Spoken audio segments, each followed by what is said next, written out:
बिस्मिल्लाहिर्रहमानिर्रहीम। अस्सलामु अलैकुम वरहमतुल्लाहि वबरकातुहू। आबिद राजा चैनल की तरफ से आज मैं अपने दोस्तों को एक बहुत ही प्यारा अमल बताऊंगा। ये तमाम दोस्त कर सकते हैं। ये अमल जो शख्स अल्लाह ताला के सिफाती नाम अल मालिकुल कुद्दूसुस सलामु इन तीनों का विर्द चलते फिरते वज़ू बेवज़ू पड़ेगा, ज़ेर नाफ मर्दाना और जनाना तमाम पोशीदा तकलीफ़ों से अमन पाएगा, नेकी और पाकीज़गी मिलेगी, बुराई बदकारी खुद इससे बचेगी और ज़हनी टेंशन डिप्रेशन का तो आखिरी इलाज है ये। खारिश छूत की बीमारी और वसविसों का खात्मा होगा। इन अल्फाज से आप फितरों के दौर में फितरों से बच सकते हैं।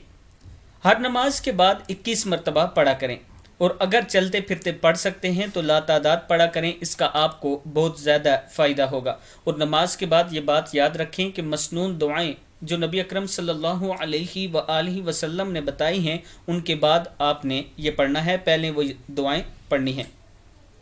इस वीडियो को आप दोस्तों ने आगे ज़रूर शेयर करना है। अस्सलामु अलैकुम वरहमतुल्लाहि वबरकातुहू।